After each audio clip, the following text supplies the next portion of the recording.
મારું નામ દામિની છે. મારો ભાઈ મારા જન્મદિવસે ઘરે આવ્યો. ભાઈ મારા માટે ભેટ લાવ્યો એટલે મેં તેને ગળે લગાડ્યો અને મારા ગાલ પર ચુંબન કર્યું. હું જાણતી નથી મિત્રો, મને હજુ પણ સમજાતું નથી કે શું થયું. મેં પણ તેના ગાલ પર ચુંબન કરવાનું શરૂ કર્યું અને તેની પીઠ પર સ્નેહ આપવાનું શરૂ કર્યું.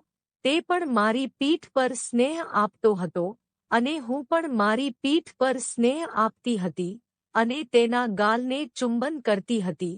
અચાનક તેણે મારા હોઠને કિસ કરવાનું શરૂ કર્યું અને હું મારી જાતને રોકી ન શકી અને તેને ટેકો આપવા લાગી.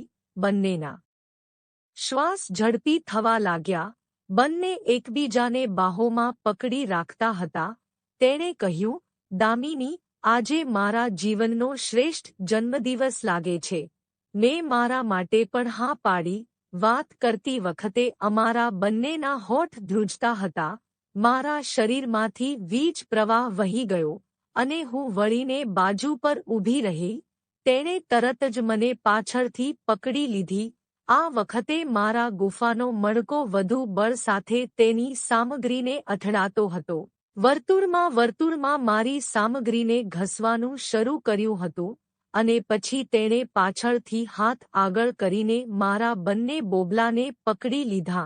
મારા બોબલા 34 સાઇઝના છે અને ગોળ અને ટાઇટ છે.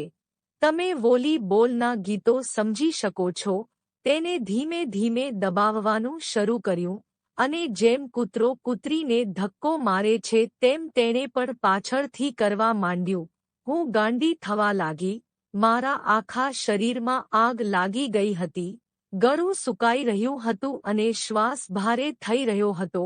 હું મારી જાતને કે મારા ભાઈને રોકી શકી ન હતી. જેમ બે નદીઓ એક જગ્યાએ ભેગા થઈને એક થઈ જાય છે, એવું જ થયું. બંને નદીઓ એક જગ્યાએ એક થઈ ગઈ.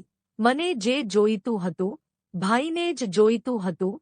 એક નકારાત્મક અને એક સકારાત્મક ઊર્જા એકબીજાને મળવા આતુર હતી. ત્યારે ભાઈએ કહ્યું, દામિની, પરવાનગી આપ. એટલે મેં કહ્યું, પરવાનગી? અને તરત જ છત પર એક દિવાલ છે જ્યાં કોઈ જોઈ શકતું નથી. તે દૂર ગયો અને મને ઘોડીમાં ફેરવી. મારી સલવાર નીચી કરી અને મારી પેન્ટી પણ નીચે કરી અને પાછળથી પોતાનો સામાન નાખવા લાગ્યો. મારી ગુફા ખૂબ જ નાની હતી અને અંધારું હતું. કશું દેખાતું ન હતું. ઘણી વખત પ્રયાસ કરવા છતાં પણ સામગ્રી મારી યોનિમાર્ગમાં પ્રવેશી ન હતી. તે વારંવાર થૂંકતો હતો અને સામગ્રી ગોઠવતો હતો, પરંતુ દરેક વખતે સામગ્રી ઢીલી પડી જતી અને તે ફરીથી પ્રયત્ન કરતો હતો. કદાચ બંને અણઘડ હતા.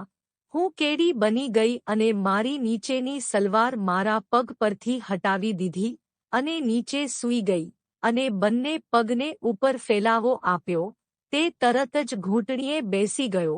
તે પછી તેણે ફોન સળગાવ્યો અને મારી ગુફા તરફ જોયું. ગુફા ભીની હતી. તેણે ફોનની લાઇટથી ગુફાના માર્ગ પર પોતાનો સામાન સેટ કર્યો અને જોરથી ધક્કો માર્યો. હું નિરાશ થઈ ગયા. ભાઈની સામગ્રી મારી ગુફાના માર્ગમાં લગભગ 4 ઇંચ સુધી પ્રવેશી ગઈ હતી, પરંતુ તે ખૂબ જ દુઃખી રહી હતી. મેં તેને રોક્યો અને કહ્યું કે તે ખૂબ પીડાઈ રહી છે. તેણે મારા બોબલાની સંભાળ લીધી અને મારા હોઠને ચુંબન કરવાનું શરૂ કર્યું અને સામગ્રી તેટલી અંદર ગઈ. તે મારા સ્તનો બોબલા રહ્યો હતો અને મારા હોઠ ચૂસી રહ્યો હતો. તે બોલ્યો, તે હવે દુખતું નથી. મેં કહ્યું, હા, હજુ થોડી વાર છે.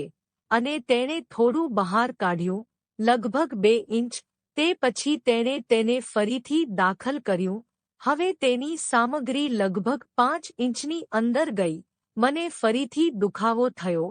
તે ફરીથી અટકી ગયો અને મારા હોઠને ચુંબન કરવા લાગ્યો અને મારા બોબલાને પ્રેમ કરવા લાગ્યો. મારા મોંમાંથી દુઃખદાયક આહલાદ નીકળી રહ્યા હતા.